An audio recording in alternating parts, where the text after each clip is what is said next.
Hello guys! Hello Cancer! Welcome dito sa aking channel, Kapalaran 888. Welcome! Alamin natin kung anong messages, vibration, gabay energy para sa lahat ng Cancer friends natin na nanonood.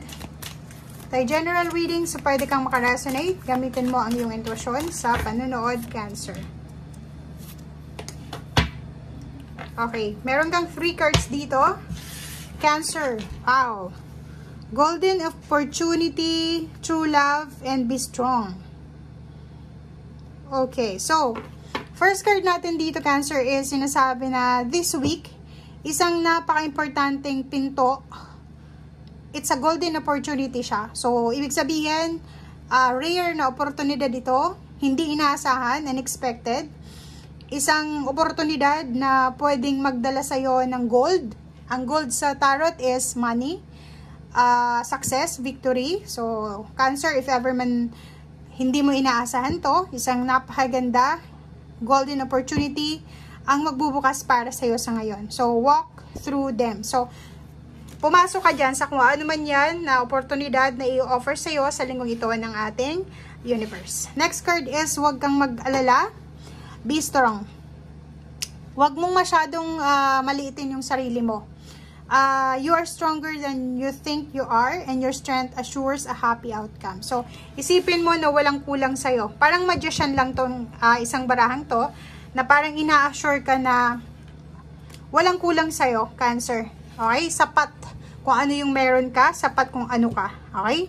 So, dito din, sinasabi ng baraha sa'yo na if ever man looking for a true love or relationship ka, may pagkakataon ka sa linggong ito na makabangga mo, makasalubong mo yung iyong true love or yung twin flame or kung sino man ito na posibleng nakalaan para sa'yo. Pwedeng magkakilala na kayo or pwedeng magkita na kayo, pero may iba dito na parang ano lang, sulyap lang, or pwedeng hindi kayo aware sa bawat isa na kayo pala ay itinadhana. Okay.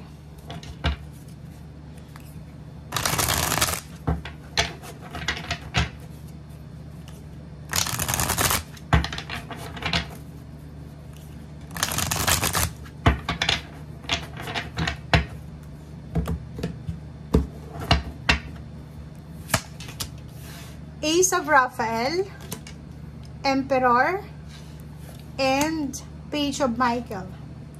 Okay, Ace of Raphael natin, guys. So, yun na nga. True love. So, this week, if you're looking for a relationship or pwedeng in a relationship ka na, isang positibo, bagong emotional experience ito na posibleng may experience mo sa linggong ito. Pwedeng, magkita kayo sa bus station, sa airport, or sa kung saan pa man, sa bakasyunan. So, if in a relationship ka naman, fulfilling yung relationship mo, yung romantic relationship mo. Okay? And Emperor card, sinasabi sa'yo dito, Cancer, na magkakaroon ka, yun nga, kasi may golden opportunity dito. Pwedeng magkaroon ka ng isang stable and secured na trabaho, kontrata, or kung ano man ito. So, as an emperor, take charge of the situation. And yun, kung may mga ambitious plans ka, ambitious dreams, desires, i-continue mo na to. Okay? Ituloy mo na siya. And last card natin dito is Page of Michael. Kung may new emotional experience ka, meron din na mga exciting na mga bagong challenges ka na makukuha or darating sa'yo. Pero makakatulong ito sa'yo para magtagumpay ka.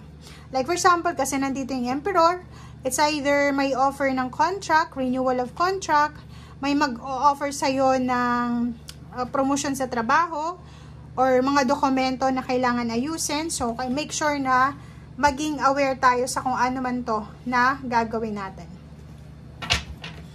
Okay.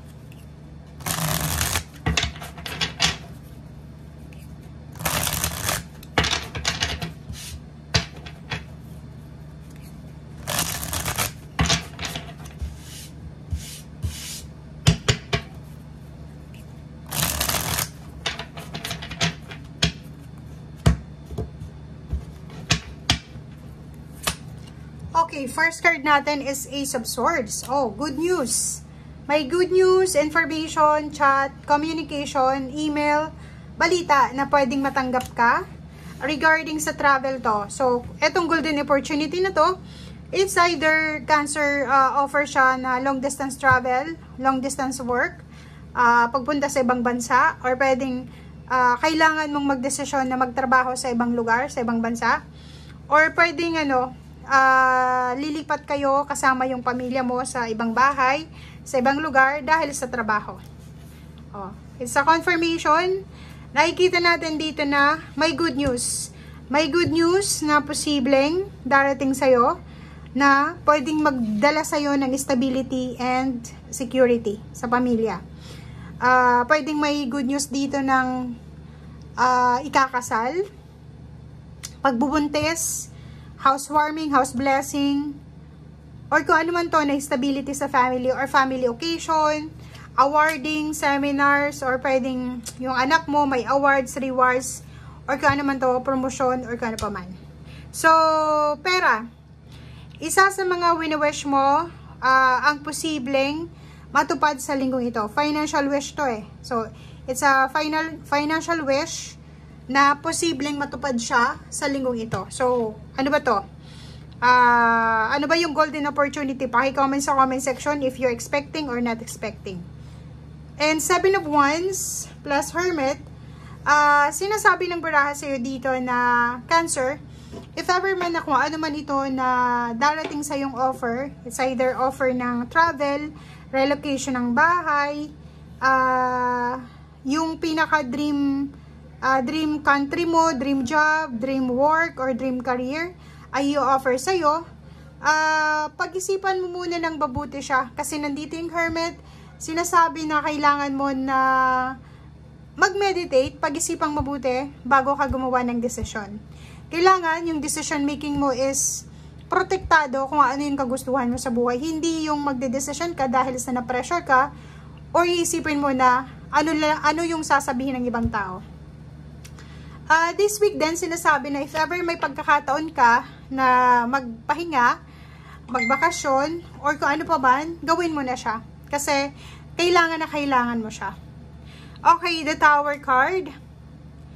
So, yun, etong Tower card na to, sinasabi ng barahan na yun, kailangan mong magdesisyon, pero pag-isipan mong mabuti, lalo na kung mga contract signing yan, basahin mong mabuti, para maiwasan natin yung Tower moment. Justice, contract signing, dokumento, yun na nga, kailangan mong i-review yung kontrata, dokumento, or anything na pwedeng pirmahan mo or kung ano pa man. Okay? Next card is Knight of Cups.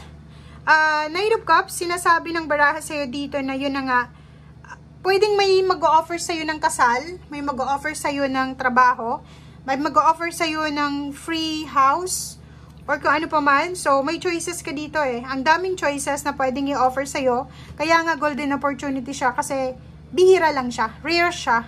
'Di ba? Parang blue moon. Once in a blue moon. Okay? Thank you guys and see you again. Bye!